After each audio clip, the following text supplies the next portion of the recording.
You ever have one of those brilliant ideas for an app, right? But then you just stop. You stop cold because you think, ugh, I don't know how to code. Well, we're going to look at a tool called Replit that is designed to just completely tear down that wall.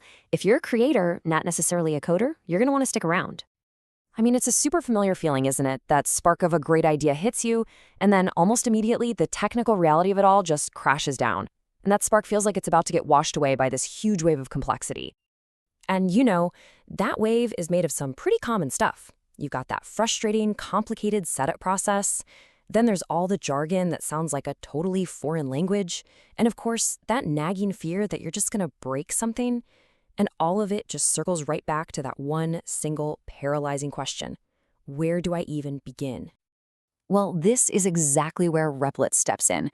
See, it's not just another tool. It's more like a whole new philosophy.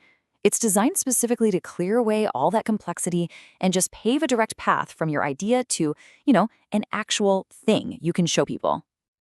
And to really get how it does that, we need to make a little mental shift. This is not just some online notepad where you can type code. That's the key here. Think of Replit as a complete self-contained workshop for building things, and the whole workshop just happens to live right inside your web browser. No downloads, no crazy configuration, just a space to create. So how does it actually pull this off? Well, that brings us to our first big idea, coding without the chaos.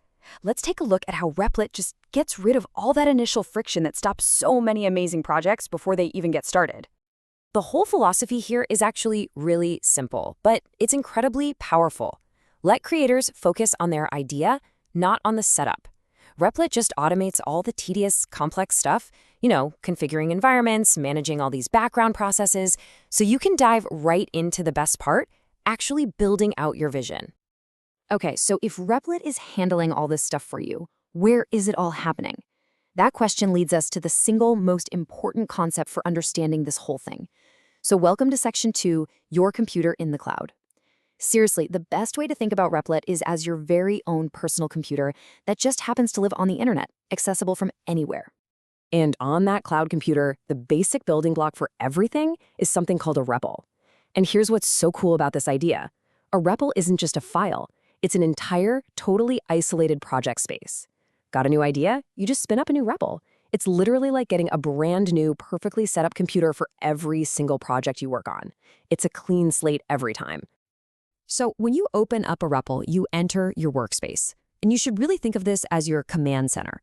Now, I know it might look a little overwhelming at first glance, but you'll find out pretty quick that like 99% of your time is spent in just 3 key areas.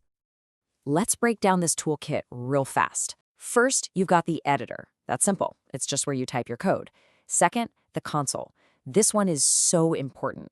It's how your code communicates back to you. It'll print out messages, but crucially, it's where it tells you when things go wrong.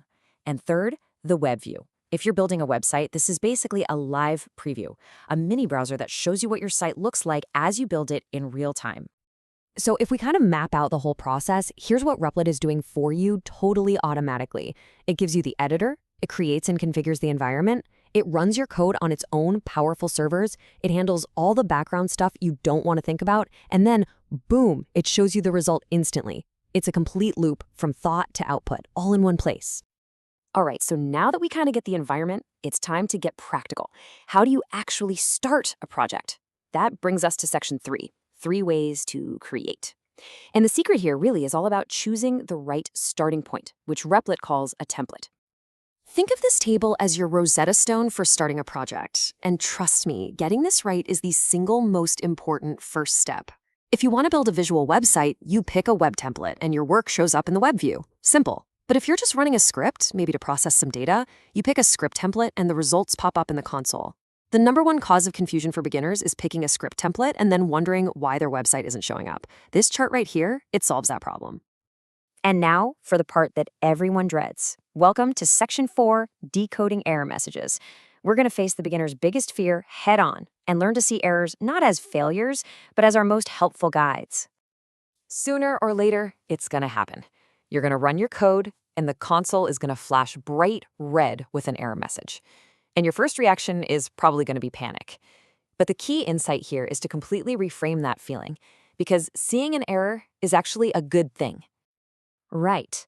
An error is not your computer shouting, "You failed!" at you.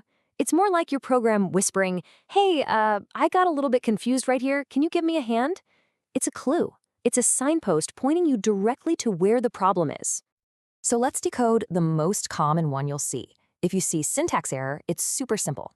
It just means you have a typo. That's it. The grammar of your code is off. A missing comma, a quote you forgot to close. It's basically the code version of forgetting a period at the end of a sentence.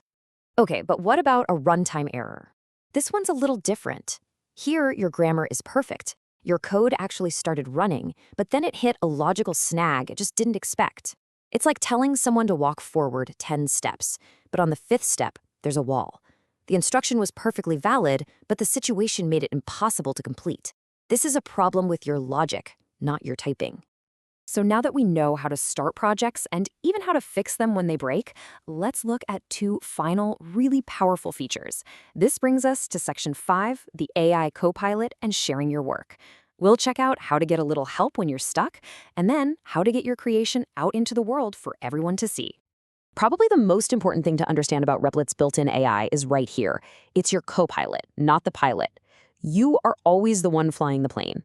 It's an amazing assistant for writing code snippets or explaining concepts, but it doesn't know your destination. Only you do. And this is a perfect example of how to talk to your Copilot. A vague command like, "make a Python app," is going to get you a vague result. But a specific prompt that gives context, the language, the goal, where the output should go, that's going to get you a precise, useful response. The key is, you've got to be specific. Okay, so you've used the tools, you've debugged the errors, you've maybe even used the AI, and you've created something. That's awesome. But a creation isn't really complete until you can share it. So how do you get it out there? And when you share it, there's just one key thing to know. By default, to save energy, your Replit project goes to sleep when it's not being used.